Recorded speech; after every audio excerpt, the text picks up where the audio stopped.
کا مشاعرہ میں ہی نظامت کر رہا ہوں، وہی شاعر ہے جو شعر پڑھتا ہے کہ اب کے جو فیصلہ ہوگا وہ یہیں پر ہوگا، ہم سے اب دوسری ہجرت نہیں ہونے والی۔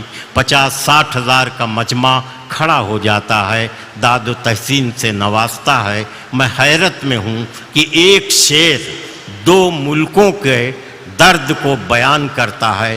کیا اردو شاعری میں کوئی ایسا شعر اور مل سکتا ہے جو 2 ملکوں 2 قوموں کے درد کو ایک ساتھ بیان کر سکتا ہے؟ اور ایسا لافانی شعر کا خالق جو ہے آپ کے مشاعرے میں موجود ہے، اس کا نام ہے ڈاکٹر راحت اندوری۔ تالیوں سے استقبال کیجیے۔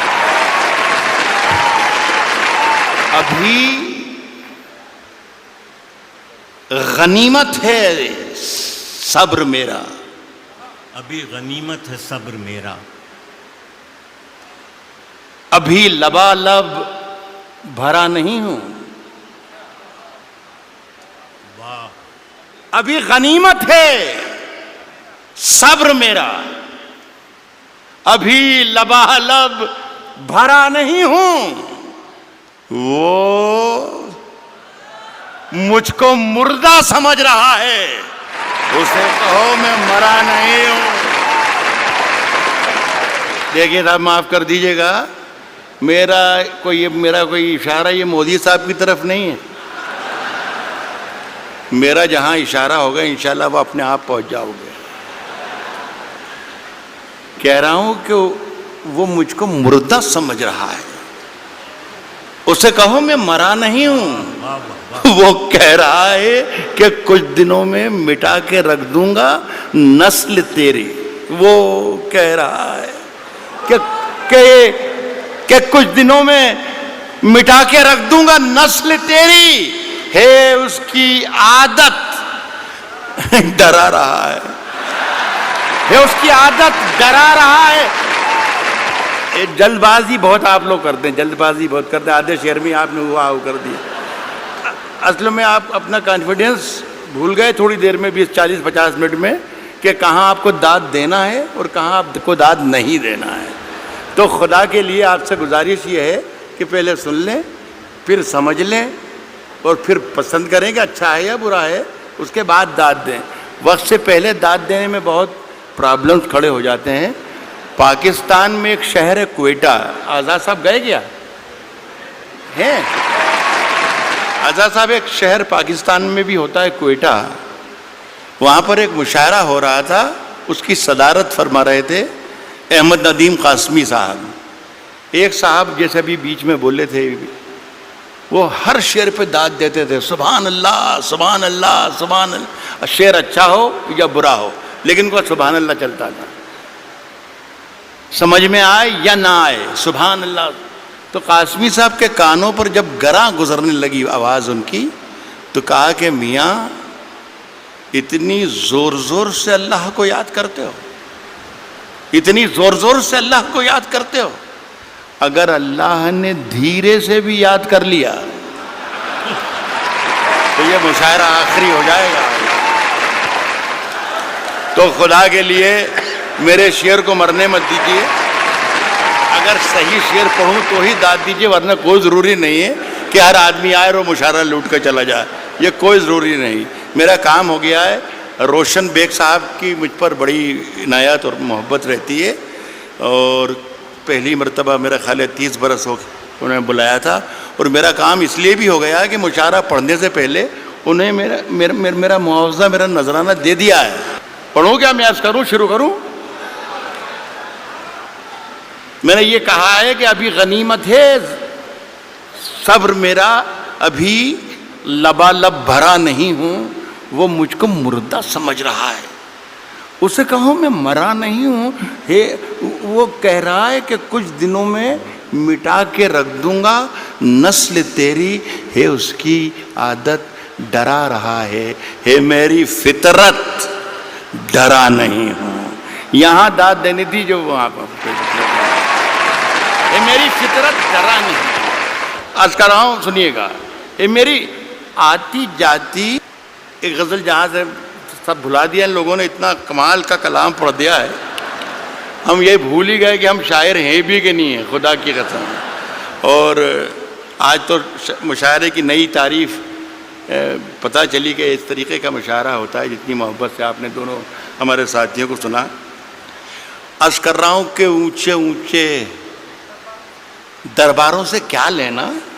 میری بہن بھی ہے اور یہ میرا بیٹا بھی ہے، ان دونوں کے لیے کہہ رہا ہوں.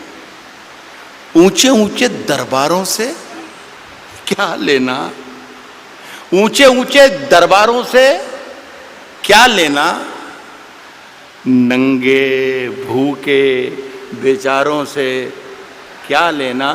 اونچے اونچے درباروں سے کیا لینا، ننگے بھوکے بیچاروں سے کیا لینا. اپنا مالک اپنا خالق افضل ہے، آتی جاتی سرکاروں سے کیا لینا.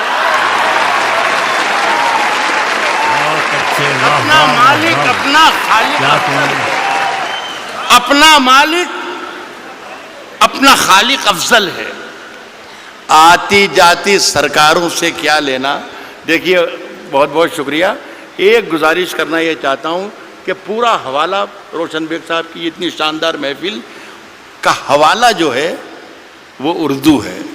خدا کے لیے اس پر یہ آنچ نہ آ جائے کہ اردو والے خدا نہ خواستہ ہندوستانی نہیں ہیں یا وطن پرست نہیں ہیں. خدا کے لیے بس یہ قصہ نہ ہو جائے.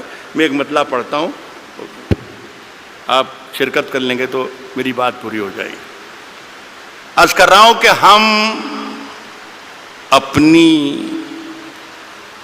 جان کے دشمن کو اپنی جان کہتے ہیں. اب جان کی دشمن کو پہچان لو تو مزہ آ جائے. عرض کیا ہے کہ ہم اپنی جان کے دشمن کو، ہم اپنی جان کے دشمن کو اپنی جان کہتے ہیں.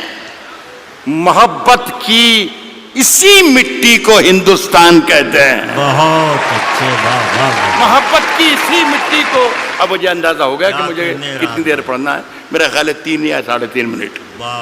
محبت کی اسی مٹی کو موڈ بنا کے آیا تھا کہ کم سے کم 40 منٹ ضرور سناؤں گا، لیکن یہ میرا خیال ہے کہ میرے معیار اس سے، میرے قد سے بہت آگے کا مشاعرہ ہے. محبت کی اسی مٹی کو ہندوستان کہتے ہیں، اور جو یہ دیوار کا سوراخ ہے سازش کا حصہ ہے.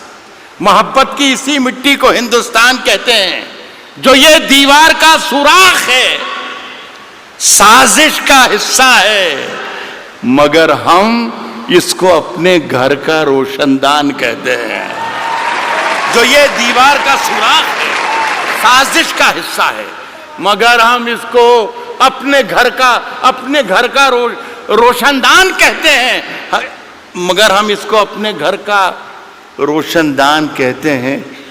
پھر اس کے بعد چاہے یہ زباں کٹتی ہے کٹ جائے، پھر اس کے بعد چاہے یہ زباں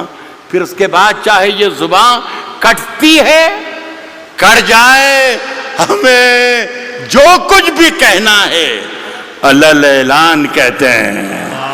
پھر اس کے بعد چاہے یہ زباں کٹتی ہے کٹ جائے، ہمیں جو کچھ بھی کہنا ہے الل اعلان کہتے ہیں. اور میرے اندر سے ایک ایک کر کے سب کچھ ہو گیا رخصت. میرے اندر سے ایک ایک کر کے سب کچھ ہو گیا رخصت. میرے اندر سے ایک ایک کر کے سب کچھ ہو گیا رخصت، مگر ایک چیز باقی ہے جسے ایمان کہتے ہیں. میرے اندر سے ایک ایک کر کے سب کچھ ہو گیا رخصت، مگر ایک چیز باقی ہے جسے ایمان کہتے ہیں. دیکھیے صاحب، یہ سارا کام آج جو ہوا ہمارا، میرے تو بیٹے کی طرح ہے. یہ صرف سارا کام اس لیے ہوا کہ آزاد صاحب بیٹھے ہوئے ہیں. اب یہ ہے کہ سماج وادی پارٹی میں تو اس کی کوئی گنجائش ہے نہیں. کانگریس میں کئی موقع لگ جائے، اس لیے ساری محنتیں اور ہمتیں ہو رہی تھیں.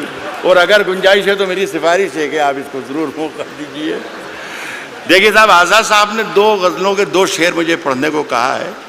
وہ میں پہلا شعر پڑھ رہا ہوں غالب نے کہا ہے کہ شعروں کے انتخاب میں رسوا کیا مجھے. جو پہلا شعر انہوں نے مجھے حکم دیا ہے اس سے آپ اندازہ لگا لیجیے گا کہ ان کا مزاج کیا